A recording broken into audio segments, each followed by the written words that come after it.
స్వామీజీ తుర్యానంద స్వామీజీ వారికి పాదాభివందనములు. ఇక్కడ విచ్చేసినటువంటి ఆత్మస్వరూపులందరికీ కూడా నమస్కారం.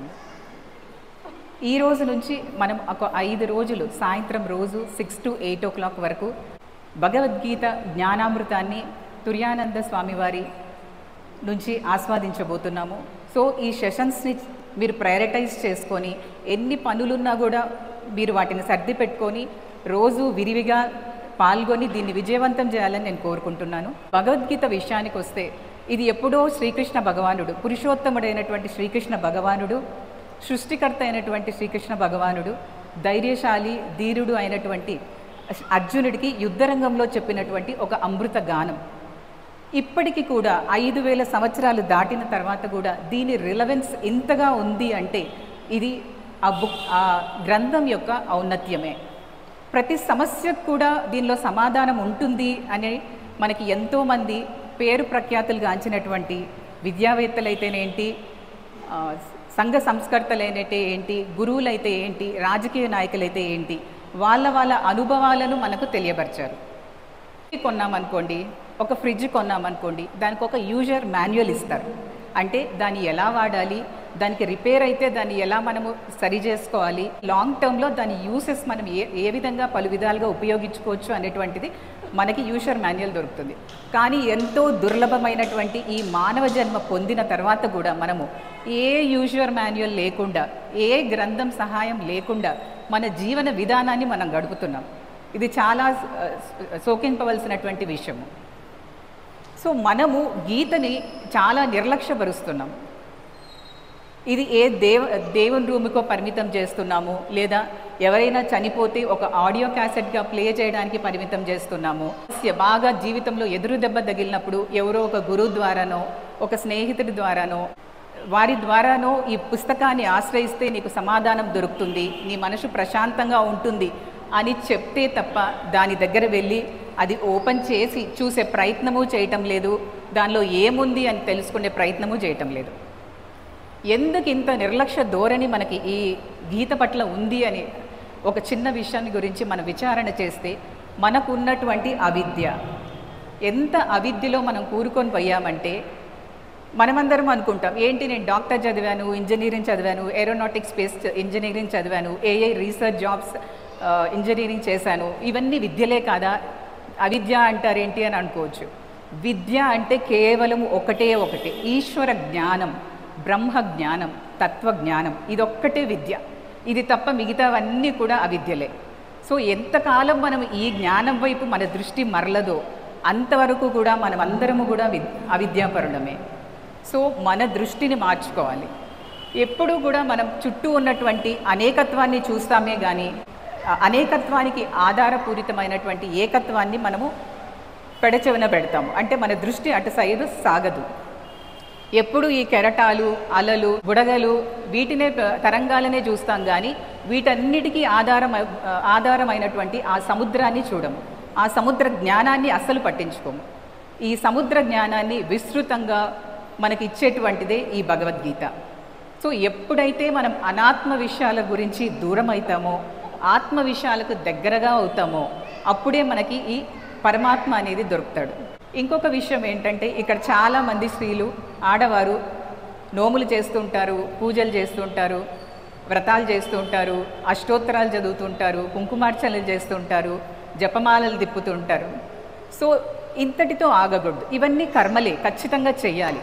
ఇప్పుడు ఇంకొక విపరీత ధోరణి మొదలైంది. ఈ దీపంలో ఇన్ని ఒత్తులు పెట్టాలి, ఈ దీపం ఇటు సైడ్ ఉండాలి, దీనిలో ఈ నూనె వేయాలి, ఈ ప్రసాదాలే చెయ్యాలి, ఈ అలంకారాలే చెయ్యాలి, ఇక పండగ వచ్చిందంటే చాలు యూట్యూబ్ నిండా ఈ వీడియోసే.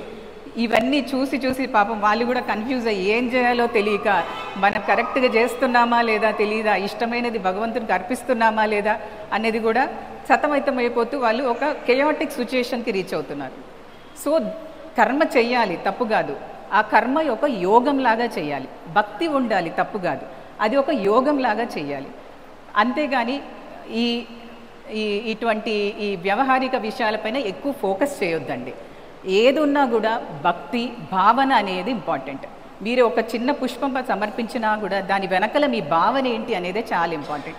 ఒక్క స్తోత్రం చదవండి, దాని పదాల్ని అర్థం చేసుకొని దాని భావాన్ని అర్థం చేసుకొని ఒక్క శ్లోకం చదవండి. నేను చాలామందిని చూశాను, పండగ పూట వచ్చిందంటే 5:30కు మొదలు పెడితే 9కి కానీ వాళ్ళ పూజలు అయిపోవు.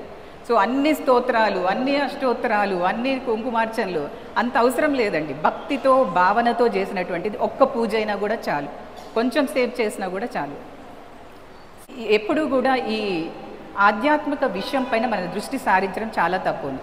ఎప్పుడు ఇల్లు, పిల్లలు, సంసారము, బంధాలు, బాధ్యతలు, బాంధవ్యాలు, ఈ రాగద్వేషాలు, అరిషడ్ వర్గాలు, అహంకారము, మమకారం, వీటి మధ్యనే కొట్టుమిట్టాడుతూ ఉంటాం. ఆ బురదలోనే, ఈ భవసాగరంలోనే కూరుకొని పోయి ఉన్నాం మనం అందరం కూడా.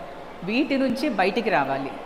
ఇక చాలామంది అంటూ ఉంటారు, మాకు ఈ పూజలు పునస్కారాలు పెద్దగా నచ్చవండి, మాకు పెద్ద ఇంట్రెస్ట్ లేదు, ఈ శాస్త్రాలైతే వేదాలు ఏంటేంటి, ఈ భగవద్గీత ఏంటి, ప్రవచనాలు, వాటికంతా మాకు మేము పెద్దగా వెళ్ళము, ఇదంతా మేము స్వయంగా శక్తితో సంపాదించుకున్నదే, ఆ భగవంతుడి ప్రమేయం ఏం లేదు అని కూడా అంటుంటారు.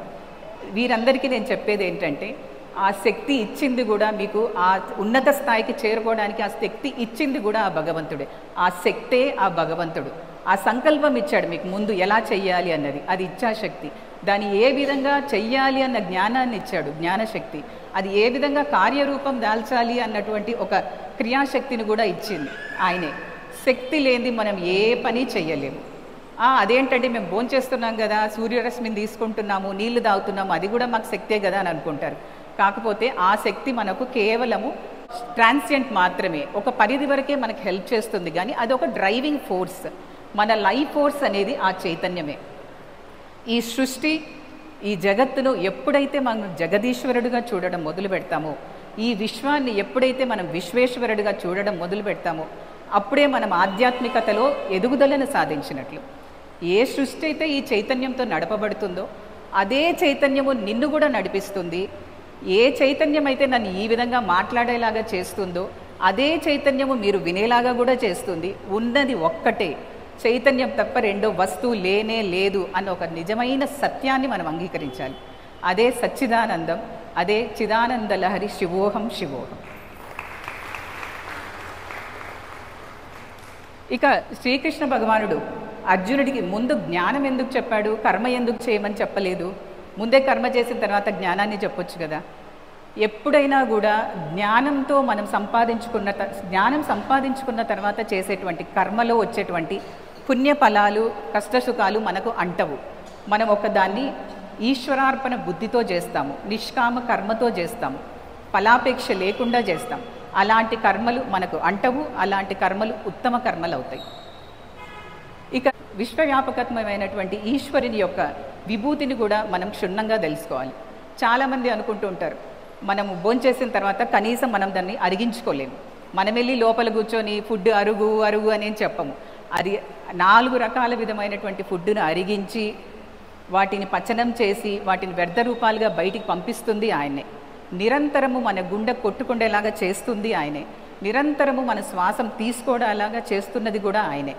మనలో ఒక కాల్షియం మెటబాలిజం జరుగుతుంది, ఒక మెగ్నీషియం మెటబాలిజం జరుగుతుంది, కొన్ని వేల హార్మోన్స్, కొన్ని వేల ఎంజైమ్స్ ఒక క్రమబద్ధంగా అదేదో ఆర్కెస్ట్రా మూవ్ అవుతున్నట్టు ఒక రిథమిక్ ప్యాటర్న్లో ఎంత చక్కగా వర్క్ చేస్తూ ఉంటాయంటే అది నీ శక్తి కాదు, నా శక్తి కాదు. లోపల ఎక్కడో ఉండి ఒక చైతన్యం మనం నడిపిస్తేనే మనము ఈ శరీరం అనే వ్యవస్థ అంత అద్భుతంగా పనిచేస్తుంది. సో ఇది మనం గుర్తించాలి. ప్రపంచమంతా ఒక పిప్పి అయితే అందులో ఉన్న రసమే ఈ భగవంతుడు. మనం ఒక గులాబ్ జామున్ తీసుకున్నాం అనుకోండి, అందులోపల మనకు జ్యూస్ లేదనుకో, షుగర్ సిరప్ లేదనుకోండి, ఎంత టేస్ట్లెస్గా ఉంటుంది కదా. అలాగే ఆ చైతన్యం అనేది, ఆ కాన్షియస్ అనేది, ఆ హయ్యర్ కాన్షియస్ అనేది ఈ సృష్టిలో లేకపోతే మన జీవితాలు కూడా అంత నిస్సత్తువగా నిర్జీవంగా ఉంటాయి.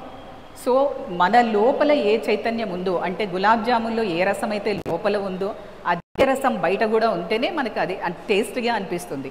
అంటే ఈ ప్రపంచం అందంగా కనపడాలన్నా, అనేకత్వంగా కనపడాలన్నా ఆ చైతన్యం లేనిది ఏదీ జరగదు. సో ఈ అనేకత్వాన్ని చూస్తూనే ఏకత్వాన్ని ఆస్వాదించండి.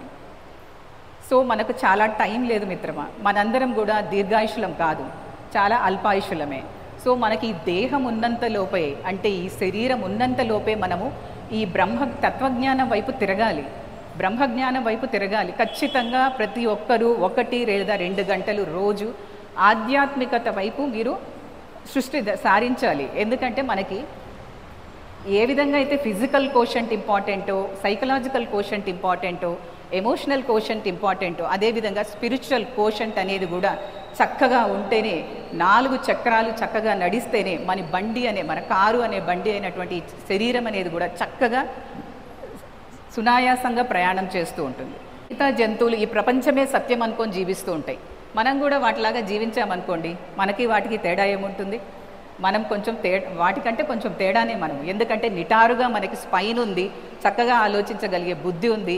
ఈ రెండు ఇచ్చినటువంటి ఆ భగవంతునికి మనము కృతజ్ఞత తెలుపుకొని ఆయన గురించి అనునిత్యము తెలుసుకునే ప్రయత్నము, మనకు ఇంత విస్తారంగా ఉన్నటువంటి హిందూ సనాతన ధర్మంలో వాంగ్మయాన్ని, మన శాస్త్రాలను, ధర్మాలను, వేదాంగాలను, అలాగే ఉపనిషత్తులను తెలుసుకునే ప్రయత్నము నిరంతరము చేస్తూనే ఉండాలి.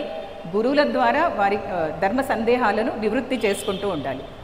ఇక చాలామంది అంటుంటారు, నాకేంటి ఇలా జరిగింది, నా జీవితం ఏం బాగాలేదు, పక్కవాడి జీవితం చాలా బాగుంది, నేను ఎంత కష్టపడ్డా నేను ఇక్కడే ఉన్నాను, పైకి ఎదగలేకపోతున్నాను అనేసి.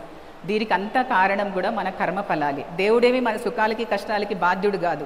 ఒకరికి సుఖం ఇచ్చి ఒకరికి కష్టం ఇచ్చే మెంటాలిటీ ఆయనకు లేదు.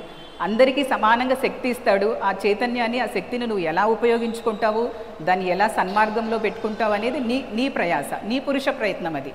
సో వాళ్ళకి ఇంత ఇచ్చాడు, వీళ్ళకి ఇంత ఇచ్చాడు అని ఎప్పుడు కంపేర్ చేసుకోవద్దండి. సో నువ్వు సరిగా నీ కర్మాలను తెలుసుకొని, యోగస్థ కురు కర్మాని అంటారు. అంటే కర్మలను సరిగా చేయలేదు, వాటి ఫలితాలను అలా తెచ్చుకున్నావు నీ పూర్వజన్మలలో, వాటికి అనుగుణంగా ఆ ఫలాలను ఇప్పుడు అనుభవిస్తున్నావు. సో కర్మలను ఎలా చెయ్యాలి, నిష్కామంగా ఎలా చేయాలి, ఫలాపేక్ష లేకుండా ఎలా చేయాలి, ఈశ్వరార్పణ బుద్ధితో ఎలా చేయాలి అనేది నేర్చుకొని చేస్తే ఆ కర్మకు ఎంత ఫలితం ఇవ్వాలో, ఏ టైంలో ఇవ్వాలో, ఎంత మోతాదులో ఇవ్వాలో అనేది ఖచ్చితంగా ఆ భగవంతుడే ఇస్తాడు. సో దాని గురించి మనం ఎక్కువ ఆలోచించాల్సిన అవసరం అస్సలే లేదు. సో ఇటువంటి కార్యక్రమాలను ఆర్గనైజ్ చేస్తున్నటువంటి చిన్మయ మిషన్ వారికి, అలాగే సుగుణమ్మ కమిటీ మెంబర్స్ అందరికీ కూడా మరొకసారి అభినందనలు. అలాగే హిందూ సనాతన ధర్మం వివక్షకు గురవుతున్న ఈ రోజుల్లో మిగతా ధర్మాలన్నీ, మిగతా మతాలు ఆధిపత్యం పొందుతున్న ఈ రోజుల్లో, మత మార్పిడులు విరివిగా జరుగుతున్నటువంటి ఈ రోజుల్లో మనకు మన వాంగ్మయాల మీద, ఉపనిషత్తుల మీద ఎన్నో ప్రవచనాలు అవసరం. వాటికి మనము విరివిగా అటెండ్ అవ్వాలి. వాటిలో ప్రొవైడ్ చేసేటువంటి టూల్స్ని, ఇక్కడ గీతలో మనకి ఏం చెప్తారు, ఎన్నో రకాల టూల్స్ చెప్తున్నారు. అంటే మనం మానవ జీవితం పరిపూర్ణంగా ఎలా మారుతుంది, మానవుడు మాధవుడిగా ఎలా మారతాడు, దానికి అనుసరించవలసినటువంటి మార్గాలు ఏంటి అనేటివి క్షుణ్ణంగా, విస్తారంగా, ఉత్కృష్టంగా చెప్పినటువంటి ఈ అమృత గానమైనటువంటి ఈ భగవద్గీత. సో ఈ 5 రోజులు మీరందరూ ఎన్ని పనులున్నా కూడా పక్కన పెట్టి దీన్ని ప్రయారిటైజ్ చేసుకోండి. ఇందులో ఉన్న టూల్స్ని నేర్చుకొని, ఎన్నో సిద్ధాంతాలు చెప్పినప్పటికీ కూడా ఇందులో వాటిని మనము పాటించేదానికి 1-2 సిద్ధాంతాలైన జీవితాంతము మనము స్వీకరించి వాటిని ఇంబైబ్ చేసుకొని, ఆ ప్రిన్సిపల్స్ని మన నిజ జీవితంలో కూడా వాటిని ఎటర్నల్గా ఎప్పుడూ కూడా వాటిని పాటిస్తూ ఉండాలని కోరుకుంటూ ఈ అవకాశాన్ని ఇచ్చినటువంటి కమిటీ సభ్యులకి నా ధన్యవాదాలు. Thank you.